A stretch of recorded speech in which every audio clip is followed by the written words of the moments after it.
But you can go to your Secretary of State and you can apply there. Typically less than $100. Our state is like 48 based on county, which county you live in. But it doesn't cost a lot to become a notary. It's a nice side business. And it can actually be full time for those who are able to. Now, we don't encourage everybody just to quit their job and become a notary. You will hear me say that all day long.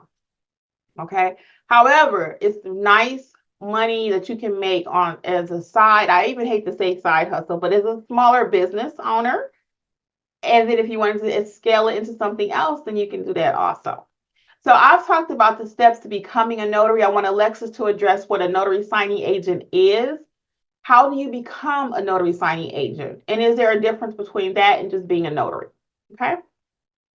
Yeah, so all things notary signing agent. So first, what is a notary signing agent?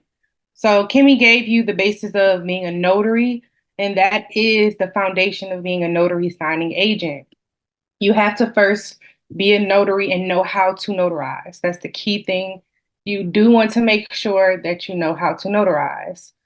A notary signing agent is simply a notary who is trained to handle loan documents, loan packages, when people are selling, buying, refinancing their home. They entrust in notaries to execute those documents because the documents need notarizing.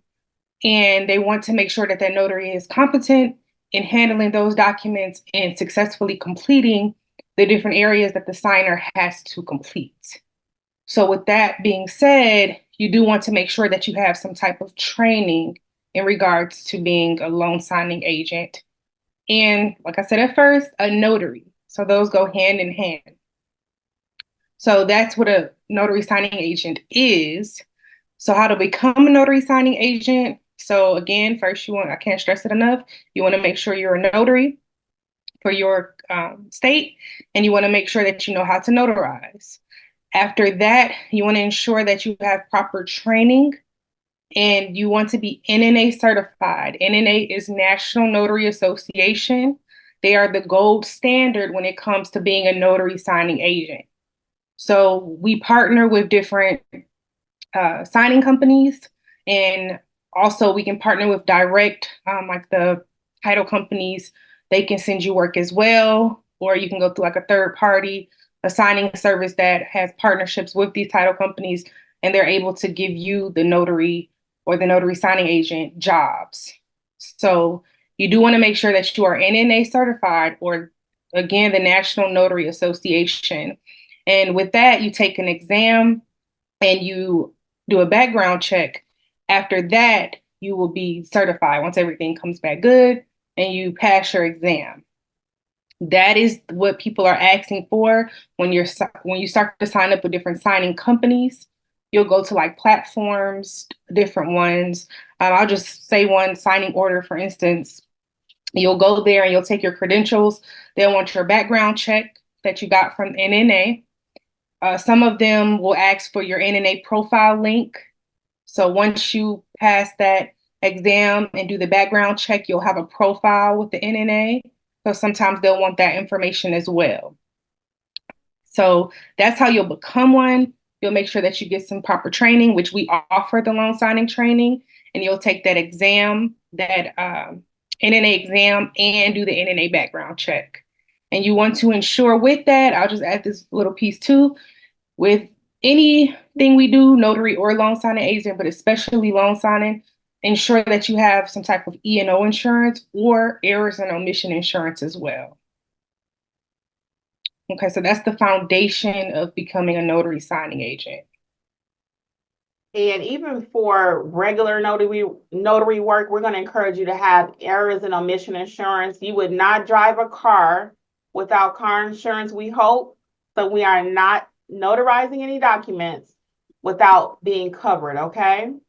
That's the other piece of that you would need to start your business, along with basic supplies. You know, we go over that.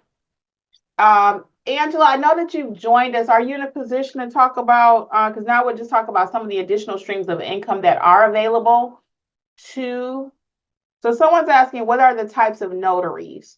So really everything falls under the one category of being a notary. Everything, you're just a notary.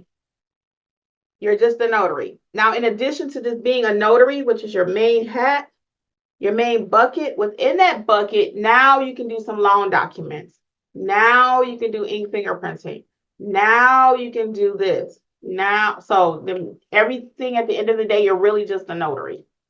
But you are paid a little bit more for being able to execute loan documents. And that's where that notary signing agent position comes from. So everything starts with being a notary. Angela, I saw that you joined us. Are you in a position to talk? Or if not, I'll talk about the other additional streams of revenue as a notary, and then you can double back to apostilles. You're welcome, Yari. So while we wait on Angela, so under that same umbrella, now the following things that I'm going to talk about, you do not have to be a notary in order to have these as a revenue stream. You don't have to be a notary. However, notaries are typically called upon because we've already been background checked by the NNA. They know that we're pretty, we pay close attention to detail as notaries. So that's why they will call us. So you have the ink fingerprinting, okay, is another stream of income. Now, you don't get phone calls for that all day, but when your phone rings, you do want to know how to do it. So I had one yesterday, actually. I hadn't had one in a while, but again, when the phone rings, I do know how to do it. Another stream of income as a notary is being able to complete the I-9 form. Now, the I-9 form is not stamped. It is not stamped as a notary, but they ask us to fill it out again because we know how to look at IDs. We know how to write the information down. So that's an additional stream, okay? Then you have the apostille. I'll go ahead and talk about that. I'm not sure if Angela will be able to, but the apostille is where a document is leaving the United States going outside of the country. It needs a higher level of authentication. It's a pretty detailed job. That's why they call us again. The average person doesn't want to be bothered with it. They're like, I'll just pay you to do it. I have a lady I'm working with right now. She has 2 documents that need to go to Mexico, 2 power of attorneys for her parents. They're trying to sell a property over there. So again, I don't speak Spanish, right? But those documents are going to be in Spanish. So you need to know how to handle that. So all of those additional things that we're talking about is a skill set. You know, some people say, well, you can just learn it on Facebook. You can just learn it here. You could try that. And a lot of things I self-taught, a lot of things.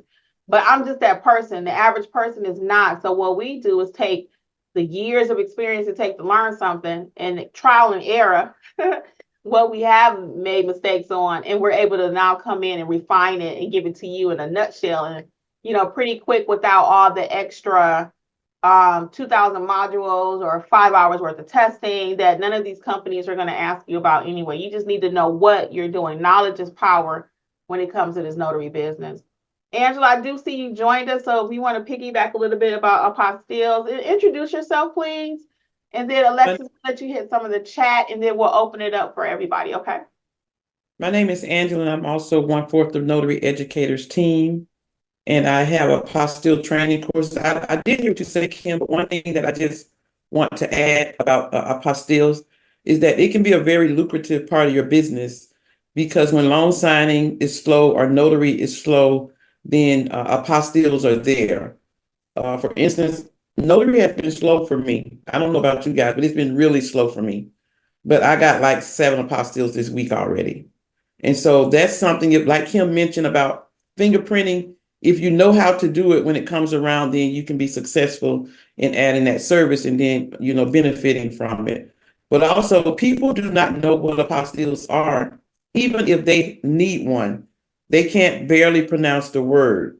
And so it's very important that you are able to walk them through it and to help them understand even why they need it or what's the purpose of it, because they don't know any of that. So if you're trained to be an apostille agent and you know what you need to know, then the person will come back to you. I'll give you one example of what happened to me last week.